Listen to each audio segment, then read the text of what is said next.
Valley, which at that time was adjacent to, outside the boundaries of Sequoia National Park in the southern Sierra Nevada mountains, or central Sierra Nevada mountains, probably about 100 to 200 miles south of Yosemite. There's another national park, actually I think 5 national parks, 4 maybe, in the Sierra Nevada. Anyway, Sequoia National Park is, I'm not sure when that was probably created in the 30s or 40s, but it did not include the Mineral King Valley. The Mineral King Valley was always outside Sequoia National Park, and it was just on Forest Service land, okay, just for U.S. Forest Service land, publicly owned by the federal government, but part of the Forest Service, not the national park. And environmentalists had lobbied originally to have that Mineral King Valley included in the national park, in that Sequoia National Park, but it didn't get included by Congress. And environmentalists had long used it as it was a favorite place to go camping and backpacking and stuff like that. And then along comes the Walt Disney Corporation in the mid-1960s. And the Walt Disney Corporation negotiates a lease, a 100-year lease, I believe, with the U.S. Forest Service, which would provide for a ski resort in the Mineral King Valley, and a 4-lane highway going right through the heart of the valley, and then these chairlifts and gondolas and hotels and everything that you can imagine in a ski resort, right? And when environmentalists got wind of this, of course, they were very, very upset, and they filed suit to prevent the Forest Service from leasing the Mineral King Valley to the Walt Disney Corporation. And this lawsuit was filed in federal court, of course, at first, the first issue that came up before the lawsuit could even be heard, before they could even have a trial on the issues of the suit, you know, the court had to decide whether or not the Sierra Club had legal standing to sue. Okay, and to make a long story short, the court rejected. Actually, a little bit longer. The trial court initially said, yeah, we're going to go ahead with this, and then the Walt Disney Corporation, or excuse me, the Forest Service. This was the environmentalists against the Forest Service, right? This was trying to stop the Forest Service from doing something with our public land that environmentalists didn't want them to do. On appeal, the appellate court said, no, the Sierra Club doesn't even have standing, and the whole lawsuit was thrown out, okay? That's when the Sierra Club filed another appeal with the U.S. Supreme Court. And it is at this point that Christopher Stone finds out what's going on.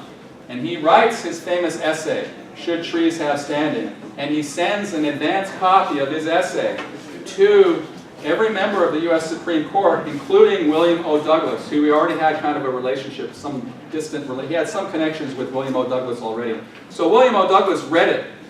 He read Christopher Stone's essay, which you're going to read and summarize for Thursday.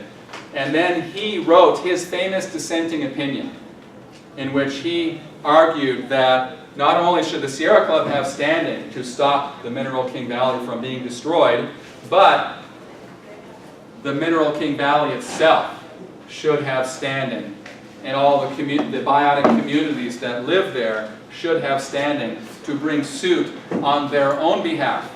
Okay? So he envisions this guardianship system where human guardians are appointed by courts, the same way that sometimes guardians are appointed for humans. Like if you get in a car accident and become comatose or something, right? The court will appoint a guardian to oversee your interests and protect your interests, right? Even though you're unconscious. Anyway, Stone envisions a system of guardianship whereby ecological wholes such as the Mineral King Valley or our Earth's climate systems are appointed representatives who then watch out for their interests themselves, right? And bring suit, if necessary, to stop their interests from being harmed. And to obtain redress of grievances, too. Like in the case of the climate, I think what's envisioned is a guardian of Earth's climate systems who would be empowered to collect damages from ExxonMobil and all these other oil companies in an amount equal to what it would cost to make the Earth whole again, to make Earth's climate systems whole again.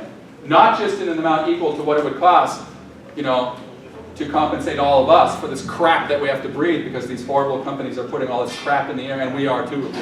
But anyway, compensate the climate itself, right? That's what Christopher, he's not talking this long before people started worrying about. But he thinks ecological wholes should be empowered to file suit and obtain redress of grievances directly for their own interests, not just for the interests of the humans who might be indirectly affected, right?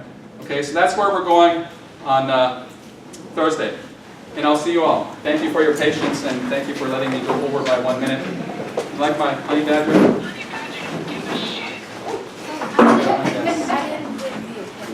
Oh, I didn't pass out the initiative, so I just passed it out.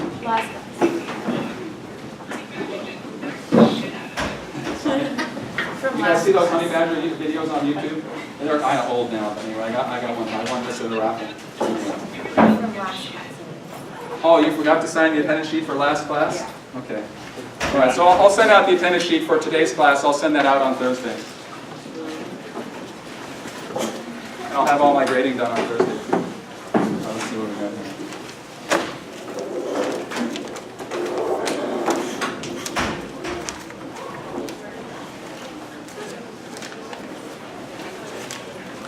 Uh-oh, Spaghetti-O. Now, just catch me after class on Thursday, all right? I didn't bring any previous stuff. Okay. All right, Tanya, right? Yes.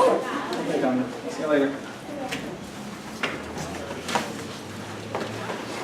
So you're talking a bit about dogs not having rationale? Uh-huh. Or according to whatever perspective?